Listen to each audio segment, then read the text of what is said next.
Hello student, welcome to education tutorial channel. यहाँ पे आज हम स्टार्ट करने वाले हैं क्लास 11 का, जो कि हमारा चैप्टर नंबर 5 है, सम्मिलित संख्याएं और द्विघातीय समीकरण। ये हमारा चौथा पार्ट है। इसके प्रीवियस पार्ट में हम आपको सम्मिलित संख्याएं से रिलेटेड जो भी इंपॉर्टेंट क्वेश्चन है, एक्सरसाइज 5.1, इन सभी के बारे में डिस्कस कर चुके हैं, तो आप उस वीडियो को ज़रूर देख लीजिएगा। ये हम यहाँ पे जानेंगे आवर्त तल और ध्रुवीय निरूपण क्या होता है। सबसे पहले हम जानेंगे कि आवर्त तल ये क्या होता है। अभी तक आप जो तल पढ़े होंगे, जैसे आप जो तल पढ़े होंगे इस प्रकार से तल, वो हमारा होता था कातीय तल, जिसमें एक हमारा क्या था, एक हमारा एक्स एक्सिस था और दूसरा हमारा एक होता था वाई एक्सिस। और यहाँ पे हम ये हमारा धनात्मक होता, इधर धनात्मक एक्स, इधर हमारा ऋणात्मक, और इधर हमारा धनात्मक वाई, इधर हमारा ऋणात्मक वाई। यहाँ पे हमारा 1 2 3 ये हमारा मूल बिंदु था 0,0, एक्स 0 वाई एक्स 0, और ये हमारा 1 2 3।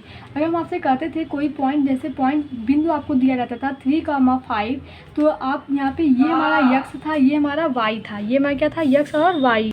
अब यक्स हमारा, यक्स के सामने कौन सी बिंदु लेना है, 3 वाली, तो ये हमारा 3 होता है। वाई के पावर 5, तो ये हम 5 लेते हैं। तो आप इस प्रकार से पॉइंट ज्ञात कर लेते थे कि हमारा यहाँ पे 3,5 आएगा। तो ये जो था, जिसके बारे में आप जानते हैं, अभी तक जो आप पढ़े हैं, वो हमारा था कातीय तल। लेकिन यहाँ पे तल है, तल तो ऐसा ही रहेगा, लेकिन ये हमारा क्या है, आवर्त तल। बस यहाँ पे जैसे यक्स था, वहाँ यहाँ पे कुछ में परिवर्तित नहीं होगा, क्योंकि ये सम्मिलित संख्या है, तो यहाँ पे कुछ तो ज़रूर चेंज होगा। तो यहाँ पे क्या होता है, हम तल तो बनाते हैं, तल हमारा वही रहता है, फ़र्क कितना है, यहाँ पे हमारा यक्स अक्ष ना होके ये हमारा हो जाता है वाई अक्ष, और हमारा ये क्या होता है, सॉरी, ये जो हमारा यक्स अक्ष होता है, इसी को हम कहते हैं वास्तविक अक्ष। और ये हमारा होता है जो वाई अक्ष होता है, जिसे आप कातीय तल में वाई अक्ष कहते हैं, तो ये हमारा हो जाता है काल्पनिक अक्ष। बस आपको इसमें कुछ परिवर्तन नहीं है, बात वही है जैसे वहाँ पे हम बिंदु ज्ञात करते थे, वैसे हमें यहाँ पे भी वही करना है। बस हमें यहाँ पे करने का मतलब है, ये हमारा वास्तविक अक्ष हो जाएगा, ये हमारा काल्पनिक। ये क्यों हो रहा है, आप जानते हैं कि जो जेड है, जो सम्मिलित संख्या है, ये होता है a + IB, ठीक है। तो ये जो हमारा a है, इसे हम कहते हैं वास्तविक, और ये हमारा b जो है, वो हमारा क्या होता है, काल्पनिक होता है। तो a हमारा जो वास्तविक है, इसी को हम कहते हैं वास्तविक अक्ष, या जिसे आप यक्स अक्ष कहते हैं, ये हमारा क्या हो गया, वास्तविक अक्ष है। और जो हमारा b है, वो हमारा क्या हो गया, काल्पनिक अक्ष है। तो यहाँ पे हम निरूपण कैसे करेंगे, जैसे आपको दे दिया जाएगा क्वेश्चन में दिया जाएगा z बराबर 3 + I5, ये आपको क्वेश्चन दे दिया। अब आपको पहले बिंदु तो ज्ञात है, तब तो आप यहाँ पे सॉल्व करेंगे। बिंदु हम क्या करते हैं, जो हमारा a होता है वही हमारा यहाँ पे 3 हो जाएगा, और ये हमारा 5 हो जाएगा। बिंदु इसका 3,5 हो गया। जैसे हम कहें z बराबर आपको दिया जाएगा 2 + IB के फॉर्म में, या हम 2 + 3 कर देते हैं। तो हम आपसे पूछे कि बिंदु क्या होगा, तो ये जो आपको 2 दिखाई देना, इसे आपको लेना है, और कामा 3 लेना है। b बाद में, जैसे यहाँ पे हम यक्स कामा वाई करते थे ना, तो यक्स वाले पहले को लेते थे, फिर वाई को लेते थे। वैसे ही आपको यहाँ पे वास्तविक पहले लेना है, काल्पनिक बाद में लेना है। तो आप यहाँ पे बिंदु ज्ञात कर लेंगे। अब हमें इसका यहाँ पे आवर्त तल है, इसमें हमें क्या करना है, इसको प्रदर्शित करना है। तो ये देखिए वास्तविक अक्ष यहाँ पे क्या है, आपका 2 होता है, जो कि 2 यहाँ पे है, यहाँ पे 3 है, तो 3 लेते हैं। तो ये हम यहाँ पर 3 हो गया। और काल्पनिक हमारा क्या है, b वाला पार्ट काल्पनिक होता है, तो b वाला पार्ट हमारा क्या है, 5 हो गया। तो मान लेते हैं ये हमारा 5 है। तो जो बिंदु हमें मिलेगा, वो हमें मिलेगा यहाँ पे 3,5, ठीक है। ये जो हमारी दूरी होगी, ये हमारा क्या होगा, आप इसे आप आसानी से बोल सकते हैं, ये किसकी दूरी ले रहे हैं, b की ले रहे हैं। b तो हमारा काल्पनिक है ना, इसलिए हम यहाँ पे लिखेंगे b। और ये जो हमारा है, वो हम किसकी दूरी ले रहे हैं, जो 0 से 3 की जो दूरी है, वो हमारा क्या है, वास्तविक है। तो ये हमारा हो जाएगा a। अगर हम यहाँ पे इस प्रकार से इस बिंदु को मिलाएं, जो कि हमारा अगला टॉपिक है, या हम आते हैं सीधे, इतना आपको समझ में आएगा कि कैसे हम आवर्त तल में किसी बिंदु को मतलब ज्ञात करते हैं कि वो बिंदु की स्थिति कहाँ होगी। मतलब बिंदु की स्थिति ज्ञात करने के लिए आवर्त तल, मतलब सम्मिलित संख्याएं में बिंदु की स्थिति ज्ञात करने के लिए हम किस तल का प्रयोग करते हैं, आवर्त तल का प्रयोग करते हैं यहाँ पे। तो सब कुछ वही रहता है। ये हमारा जो यक्स अक्ष होता है, ये हमारा वास्तविक अक्ष हो जाता है, और जो वाई वाला होता है वो हमारा क्या होगा, काल्पनिक हो गया। अब आपको एक एग्जाम्पल और लेते हैं, जो कि माइनस वाला। अगर हम आपसे कहें z बराबर को दिया रहे -1 प्लस 2i, ये आपको दिया, तो यहाँ पे बिंदु हमें क्या मिला, बिंदु आपको मिला -1, 2i। अगर यहाँ पे हम कर दें -2i होगा तो आपको बिंदु यहाँ पे क्या मिलेगा, -2 मिलेगा। अब देखिए यहाँ पे -1 है तो यक्स वाले पे मतलब वास्तविक वाले पे हमें -1 लेना है और काल्पनिक वाले पे हमें क्या लेना है, -2 लेना है। तो माइनस हमारा इधर आता है, तो सेम वही हम प्रोसेस करेंगे जो हमारा काल्पनिक तल में होता था, बस उसका थोड़ा नाम अलग है। ये हमारा वास्तविक अक्ष हो गया, उधर हमारा काल्पनिक अक्ष हो गया जिसे हम कहते हैं आवर्त तल। अब आते हैं हम ध्रुवीय निरूपण क्या होता है इसके बारे में। ये हमारा अक्ष है। अब हम आपसे बोले ध्रुवीय तल क्या होता है। देखिए अगर हम यहाँ से कोई बिंदु हम ज्ञात करते हैं, जैसे यहाँ पे हम कोई बिंदु ज्ञात किए हैं a, b, बिंदु क्या ज्ञात किए a, b, तो आपको पता है a जो हमारा होगा वास्तविक दूरी, यहाँ से a हो गया, और जो b होगा वो हमारा क्या होगा, काल्पनिक। तो ये हमारा हो गया b हो गया, तो हमें यहाँ पे बिंदु मिल गई a, b मिल गया। तो यहाँ पे आप इस तरीके से मिलाएं, अगर इस जो बिंदु हमें ज्ञात हुई है उसे हम मूल बिंदु से मिलाते हैं तो हमें एक सीधी रेखा यहाँ पे हमें प्राप्त होती है। और ये हम इसका अगर मान पूछे कि ये हमारा क्या है, तो आप इसे बोल सकते हैं ये दूरी है, ये हमारा क्या है, एक दूरी है। तो आप इसे यहाँ पे क्या लिख सकते हैं, जैसे हम मानते हैं ये हमारा क्या है, r है, एक दूरी है। और ये आपको पता है, तो और ये भी आपको पता है, ये अगर b है पूरा तो ये भी हमारा क्या होगा, b होगा, ये हमारा क्या होगा, a होगा। तब हम आपसे पूछे कि यहाँ पे इसका मान पूछे जो r है तो वो क्या होगा, या हम इसे बोल सकते हैं इनके बीच में हमारा एक कोण बनेगा, इसे मानते हैं थीटा। तो आप इसकी यहाँ r की वैल्यू आसानी से ज्ञात कर सकते हैं। कैसे, ये तो हमारा a हो गया और ये हमारा क्या हो गया, b हो गया। तो आप r बराबर लिख सकते हैं √a² + b², क्योंकि आपको पता है पाइथागोरस प्रमेय से कर्ण का स्क्वायर बराबर लंब का स्क्वायर प्लस आधार का स्क्वायर। तो यहाँ पे अगर हम कर्ण का स्क्वायर है तो कर्ण बराबर क्या हो जाएगा, √a² + b²। तो यहाँ पे जो r है वो हमारा क्या हो जाएगा, a² + b²। ठीक है, और हमारा जो यहाँ पे थीटा है वो तो हमारा कोण है। तो जो हमारा r है इसी को हम क्या करते हैं, इसी को हम कहते हैं मापांक, और जो हमारा यहाँ पे कोण है उसी को हम क्या कहते हैं, कोणांक। अब देखिए बात यह है कि मापांक तो आप ज्ञात कर सकते हैं किसी भी क्वेश्चन में, लेकिन आप कोणांक वहाँ पे कैसे ज्ञात करेंगे। जैसे कि आप इसे लिख सकते हैं r = mod ऑफ z, क्योंकि आप जानते हैं ये हमारा जो r है वो दूरी है, और दूरी कभी भी ऋणात्मक नहीं हो सकती।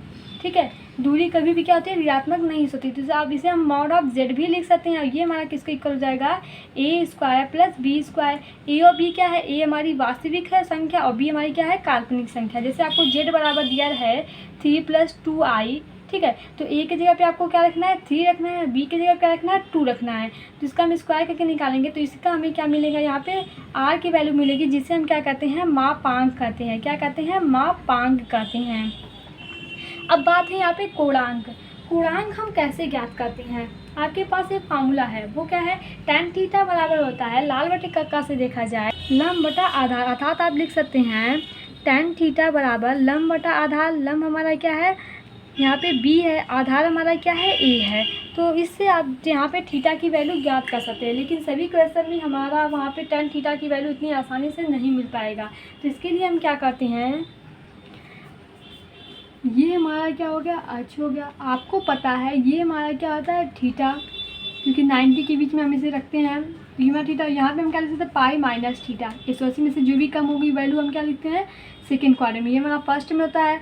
90 की वैल्यू मतलब थीटा की वैल्यू ये है कि 0 से 90 के बीच में है, ठीक है, ये हम थीटा माने हैं। और इधर हमारा क्या है, जो भी वैल्यू होगी वो पाई से छोटी होगी और 90 से बड़ी होगी। तो यहाँ पे पाई माइनस थीटा लिख सकते हैं, और यहाँ पे हम क्या लिख सकते हैं, या आप इसे लिख सकते हैं 2 पाई माइनस थीटा,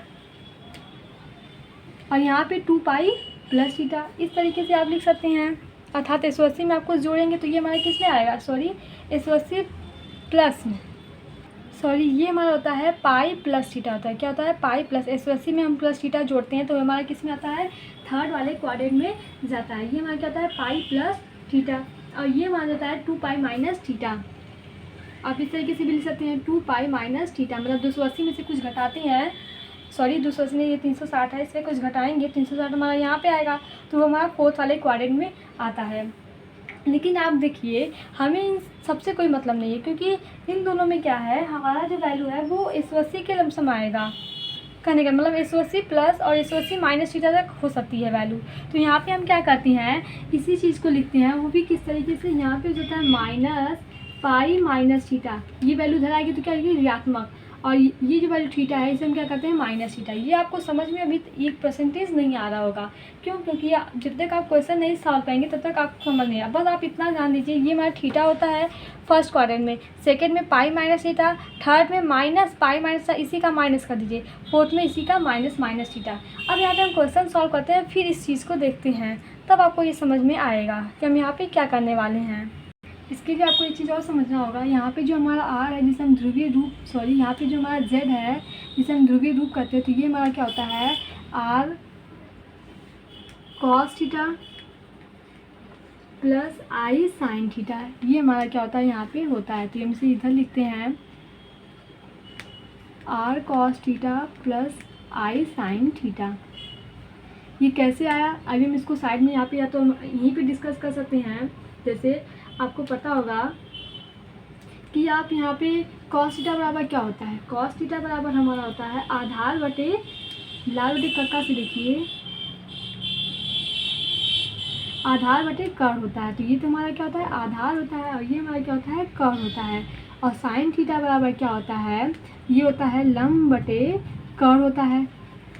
और आपको पता है अगर हम मानते हैं ये हमारा क्या है पॉइंट बिंदु है, और ये दूरी हमारी आर है, थीटा कोण बना रहा है, तो ये हमारा क्या हो जाएगा आर कामा थीटा पॉइंट हो जाएगा।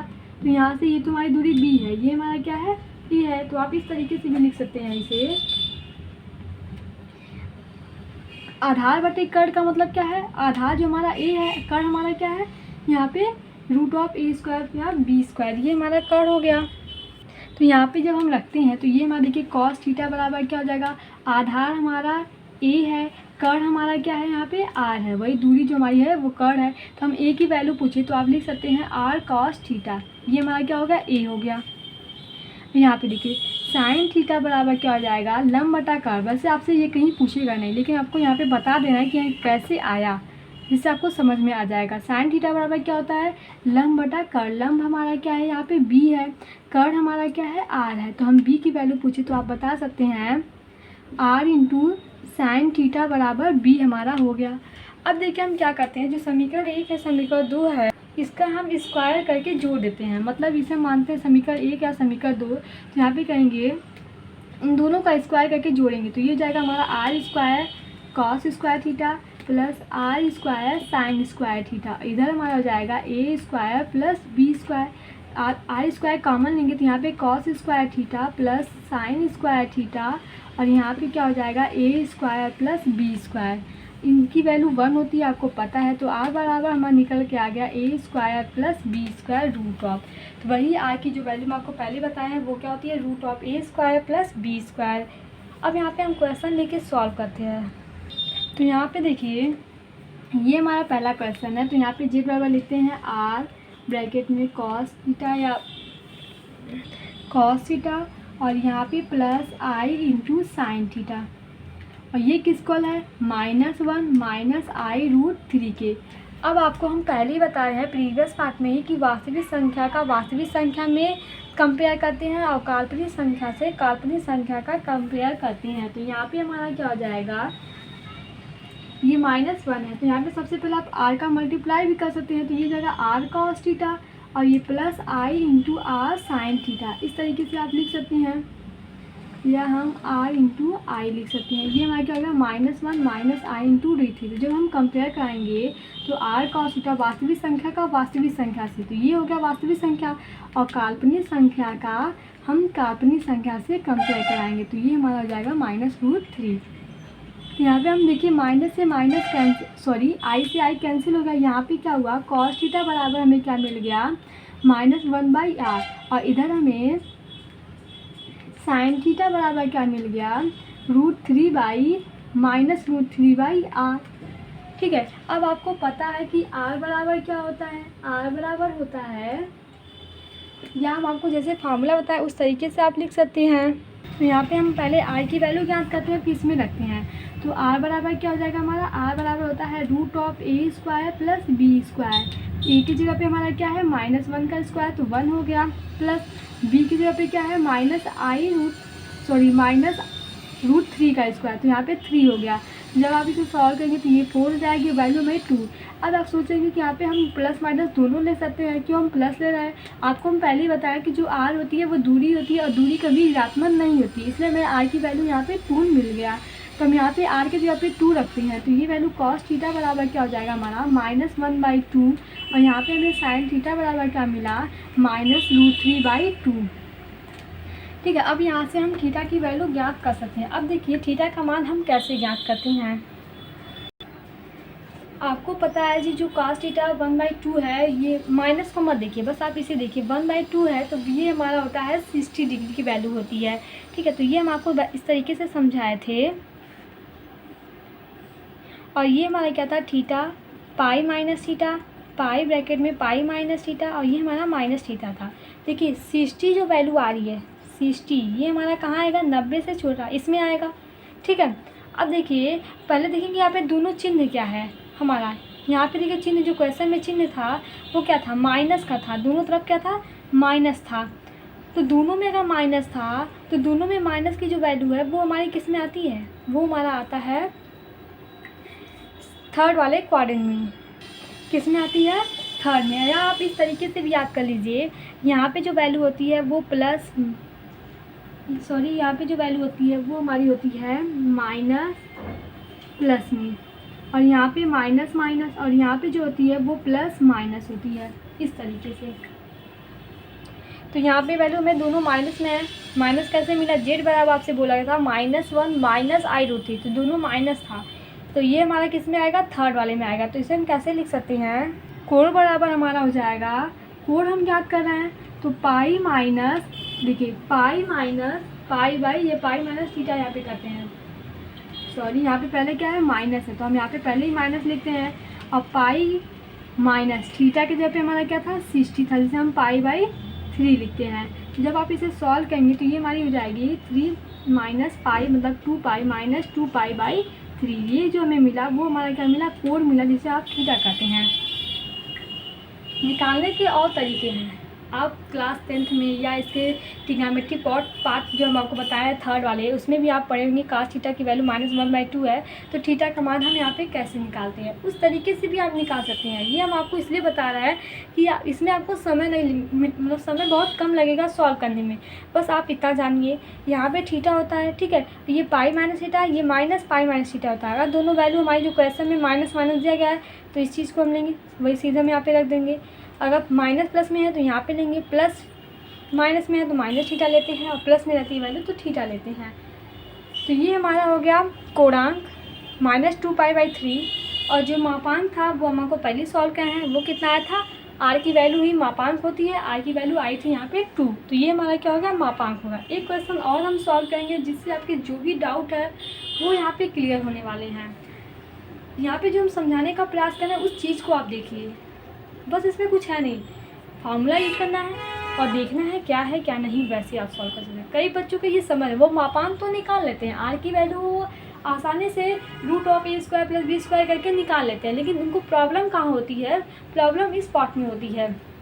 या आप कहें कि हमें r की वैल्यू का फार्मूला जो है √a² + b² नहीं पता है तो भी आप निकाल सकते हैं। कैसे, ये हमारा इक्वेशन 1 है, ये हमारा इक्वेशन 2 है, यहाँ पे बना है, इन दोनों का स्क्वायर करके जोड़ देते हैं तो भी हमारा वहाँ पे r का मान निकल जाता है, जो कि मैं आपको पहले बताया। आप फार्मूला करके यूज़ कर सकते हैं या बिना फार्मूला के। तो यहाँ पे एक क्वेश्चन हम लेते हैं, वहाँ पे हम दोनों तरीके से सॉल्व करेंगे। ये हमारा क्वेश्चन दिया गया है, ध्यानपूर्वक इस क्वेश्चन को समझिए और फिर सॉल्व करते हैं। आपको पता है जेड की जगह पे हम क्या लिखते हैं, r cos theta plus i sin theta, ये हमारे किसके इक्वल है -√3 प्लस i²। यहाँ पे हम i का मल्टीप्लाई करते तो i r cos theta plus r i sin theta, और ये इक्वल हो गया -√3 प्लस आई। अब हम कंपेयर करते हैं वास्तविक संख्या का वास्तविक संख्या से, काल्पनिक संख्या का काल्पनिक संख्या। तो ये हमारा हो गया r cos थीटा बराबर हो गया माइनस कड़ी में 3, और यहाँ पे r i sin थीटा बराबर हो गया आई की। काल्पनिक वास्तविक संख्या का वास्तविक संख्या से और काल्पनिक संख्या का काल्पनिक संख्या से। अब जब यहाँ पे देखिए इसे हम मानते हैं समीकरण 1 और ये हमारा हो गया समीकरण 2। दोनों को समीकरण 1 और समीकरण 2 मानते हैं, ठीक है। अब हम क्या करते हैं, फर्स्ट का स्क्वायर प्लस सेकंड का स्क्वायर करके यहाँ पे ऐड कर देते हैं। तो यहाँ पे जब आप करेंगे तो ये हो जाएगा r square cos square theta plus r square sine square theta, और ये इक्वल हो जाएगा हमारा -√3 का स्क्वायर प्लस 1 का आई का स्क्वायर के। तो यहाँ पे लिखेंगे तो ये देखिए r स्क्वायर कॉमन है तो लिखते हैं, यहाँ पे हमारा हो जाएगा cos square theta plus sine square theta, और इक्वल हो गया यहाँ पे 3 का स्क्वायर करेंगे तो √3 का स्क्वायर करेंगे तो 3 हो जाएगा प्लस हमारा आई स्क्वायर। तो यहाँ पे देखिए आई स्क्वायर है, इसे आप क्या लिख सकते हैं यहाँ पे -1, तो ये हमारा हो जाएगा 2, और यहाँ पे r स्क्वायर और cos square theta plus sine square theta equal to value 1 होती है, तो r बराबर हमें मिला यहाँ पे √2।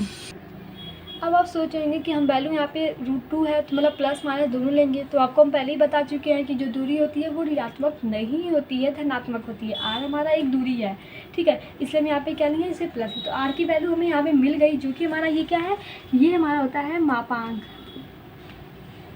मापांक का मान हमारा यहाँ पे मिल चुका है। अब हमें सिर्फ यहाँ पे कोणांक ज्ञात करना है। चलिए कोणांक यहाँ पे ज्ञात करते हैं। कोणांक के लिए हम क्या करते हैं, हमें समीकरण 1 में मिला क्या है, cos थीटा बराबर -√3। यहाँ पे देखिए r cos थीटा बराबर -√3। अगर हम वैल्यू रखते हैं आप या इसमें दोनों में से किसी का रखेंगे, बात आपको सेम यहाँ पे मिलने वाली है।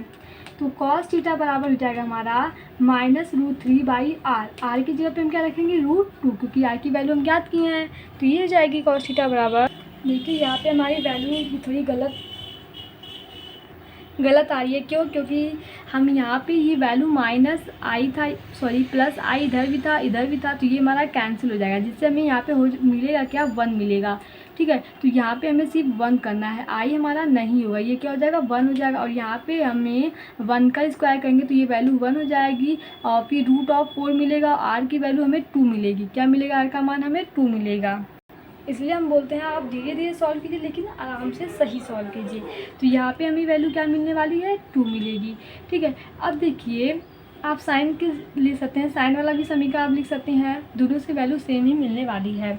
हम आपको बताए थे क्या, ये हमारा होता है थीटा, √3/2 किसकी वैल्यू होती है, ये होती है π/6 की वैल्यू होती है √3/2। और हमारा जो क्वेश्चन था उसमें क्या थी, √3 और प्लस आई था, अर्थात हमें यहाँ पे जो दिया गया था वो क्या था, माइनस और प्लस था।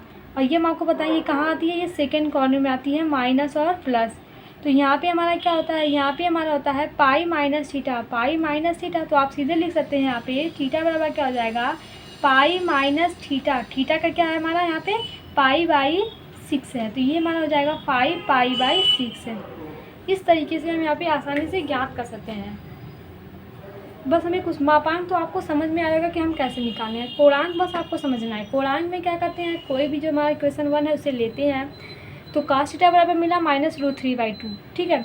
अब हम ये देखते हैं हमारा जो थीटा है वो है कितना, तो थीटा √3/2, cos में किसकी वैल्यू होती है, π/6 की वैल्यू, मतलब 30 की वैल्यू √3/2 होती है। ये तो हमें मिल गया। अब आप ये सोचेंगे कि जो क्वेश्चन में हमारा z बराबर दिया गया है, z बराबर क्या दिया गया है, z बराबर आपको दिया गया है -√3 प्लस आई। तो एक वैल्यू हमारी नेगेटिव है और एक वैल्यू हमारी क्या है, पॉजिटिव है। तो यहाँ पे सेकेंड वाले कॉलम में क्या होता है, माइनस प्लस, तो वो हमारा सेकेंड में आता है। तो ये हमारा π-θ होगा, जो हम रख सकते हैं π-π/6 करके। वैसे आप ट्रिग्नोमेट्री से जैसे आप पहले सॉल्व कर रहे थे वैसे भी आप सॉल्व कर सकते हैं, s/θ। बात आपका आंसर भी दोनों यहीं पे मिला। तो कोणांक हमें मिल गया, मापांक मिल गया। आप ध्रुवीय रूप जो होता है r cos θ plus i sin θ, उसमें वैल्यू रख के आप वो भी ज्ञात कर सकते हैं। बस आपसे पहले क्वेश्चन में कोणांक और मापांक पूछा था, इसलिए हम यहाँ पे कोणांक और मापांक देते हैं। अगले वीडियो में या अगले पार्ट में हम आपको इसका ध्रुवीय रूप भी बताएंगे कि कैसे हम ध्रुवीय रूप में से रखते हैं। बस आपको मापांक पूर्णांक वहाँ पे भी ज्ञात करना है और वही दोनों वैल्यू आपको ध्रुवीय रूप में रखना रहेगा। Thank you watching my this video. Channel को सब्सक्राइब कीजिए जिससे आपके पास नोटिफिकेशन पहुँचता है।